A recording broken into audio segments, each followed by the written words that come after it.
You sit in meetings and you can't speak up. You feel like asking a question, but then you think about it and you're like, they may not take me seriously when I ask the question. Or, I don't think I'm supposed to be asking questions in meetings such as these. Who am I to be asking questions? Unfortunately, your confidence is low, very low. But in 5 minutes, you're going to know how to be bold and confident in your speech and in your character. There are two things that you need to know. Number one is your identity. Your identity plays a key role in your actions and your character. Your identity shapes your character and behavior, and what you believe about yourself is seen in your actions. Subconsciously, your brain has an image of you, and day by day it strives to replicate that image into your actions. The mere fact that you think you shouldn't speak up in those meetings or take up the responsibility of leading a group of people is because your brain subconsciously believes that you cannot provide equal or greater value in such spaces or in such environments. Your brain believes that you're smaller than such environments, so you cannot produce more or equal value in those meetings or in those environments.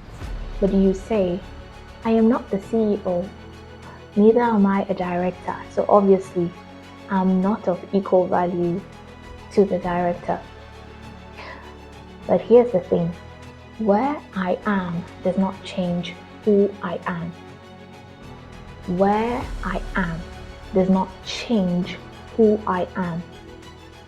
The fact that I find myself here now does not change my identity. Your environment does not define who you are.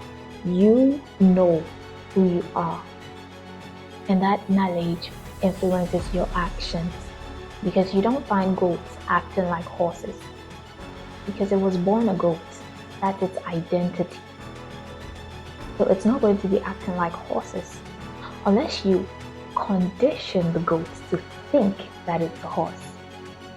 So what you need is a reconditioning of your mind to understand who you are. Who am I? Putting aside the profession, putting aside the job you do. Who am I? And that answer would be 50% into your confidence building. The second thing you must know to build your confidence is your value. Oh, this is so important, your value. Many people do not understand how important knowing your value is. If you don't know your value, you will always be displaced. A gold ring in the snot of a pig will always be in mud. But that gold is valuable in the hands of the right person. Know your value because your confidence flows from there.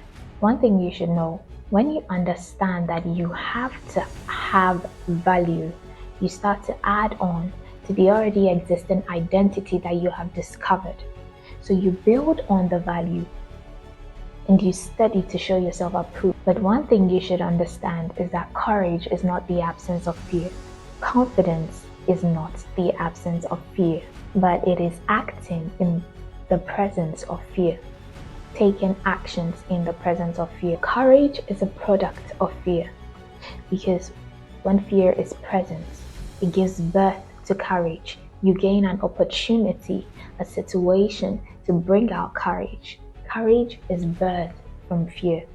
So that is why confidence grows with actions. Confidence grows with every action, with every step you take in the face of fear. Confidence grows. It is not that you are never afraid, but it's that you take action. So with confidence, there is always going to be fear. In order for confidence to be seen, there's got to be fear. You look fear in the face and you take those actions. And that is how your confidence is built, by knowing your identity, who you are, and knowing your value, what you bring to the table, what you present, what value you add. And then When you face fear, instead of forgetting everything and running, you face everything and you rise, because that is how your confidence is built. If you want to know more about your identity and how to build your identity, click the link to my video and you'll understand much more.